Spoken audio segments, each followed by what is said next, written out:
తిరుమల శ్రీవారి ఆలయంలో మహాశాంతి యాగం కొనసాగుతోంది. ఆలయంలోని యాగశాలలో ఆగమ పండితులు, అర్చకులు మహాశాంతి యాగం నిర్వహిస్తున్నారు.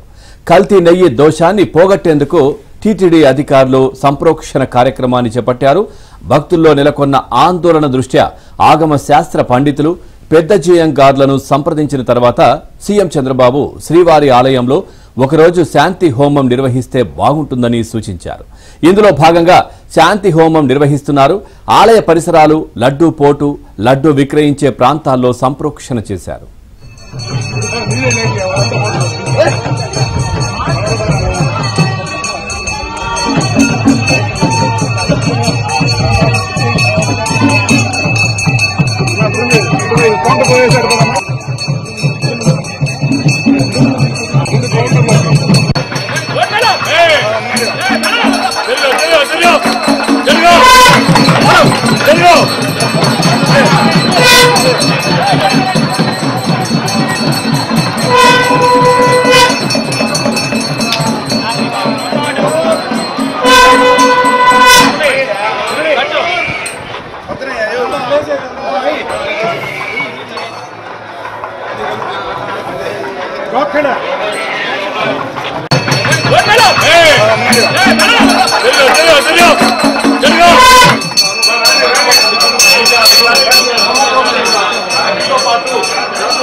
లడ్డూ తయారీలో కల్తీ నెయ్యి వ్యవహారంతో తెలుసో తెలియకో అపచారం జరిగినా ఏటా నిర్వహించే పవిత్రోత్సవాల సమయంలోనే దోష నివృత్తి జరిగింది అని తిరుమల ఆలయ ప్రధాన అర్చకులు వేణుగోపాల్ దీక్షితులు తెలియజేశారు.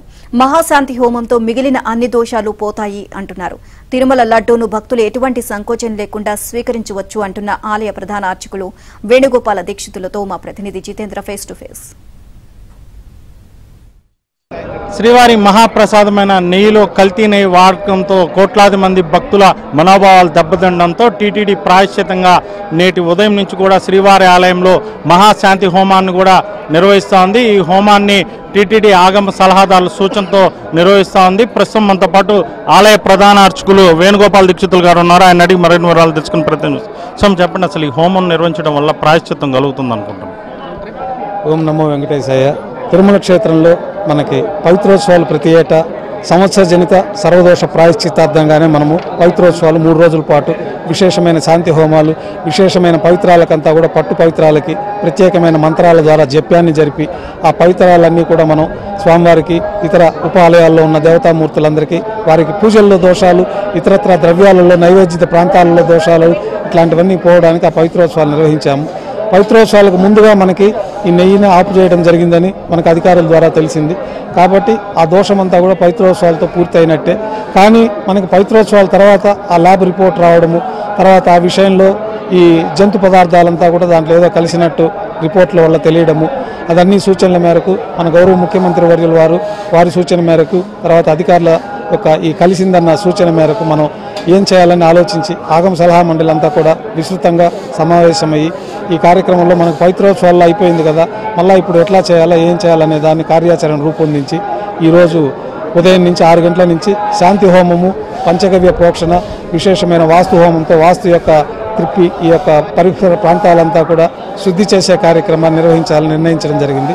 ఆ ప్రకారం ఈరోజు ఉదయం 6 గంటలకు సాతుమర పూర్తయిన తర్వాత గౌరవనీయులు కార్యనిర్వహణాధికారి వారు సంకల్పం తీసుకొని వారి ద్వారా ఈ సమస్త దోషాలు పోవాలని యజమాని చేత సంకల్పం చెప్పించి వారి ద్వారా ఆచార్య వర్ణం తీసుకొని ఈ కార్యక్రమాన్ని ప్రారంభించడం జరిగింది. హోమాన్ని ఎక్కడ నిర్వహిస్తున్నారు, ఎంతమంది అర్చకులుతున్నారు? ఈ హోమ వైదిక కార్యక్రమాలంతా కూడా మనకి బంగారు బావి వద్ద గల యాగశాల ఉన్నది. మనకి ప్రతినిత్యం అక్కడ ఏ రోజు దోషాలు ఆ రోజు పోవడానికి నిత్య హోమం కార్యక్రమాలు ఉదయం సాయంత్రం ఆ యాగశాలలోనే జరుగుతూ ఉంటుంది. బ్రహ్మోత్సవాది విశేష సేవల్లో కూడా దోషాలు ఏమన్నా ఉత్సవాల్లో చిన్న తినక తెలియక దోషాలన్నీ పోవడానికి కూడా ఆ యాగశాలలోనే మనం ప్రాయశ్చిత్త హోమాలన్నీ నిర్వహిస్తూ ఉంటాము. ఈరోజు కూడా ఆ యాగశాలలోనే విశేషంగా 2 హోమగుండాలు ఆల్రెడీ ఉన్నాయి. వాస్తు కోసం ఒక హోమగుండాన్ని బయట వేసుకొని సుమారు ఒక 9 మంది అర్చకులు, తర్వాత ఒక 10 మంది వేదపారాయణదారులు, పాచకులు, పరిచారకులు అంతా చేరి ఒక 30-40 మందితోటి ఈ కార్యక్రమాన్ని వేద పండితులంతా కూడా ఈ శాంతి కోసమే విశేష సూక్తాలు పఠనం చేస్తూ ఉంటారు.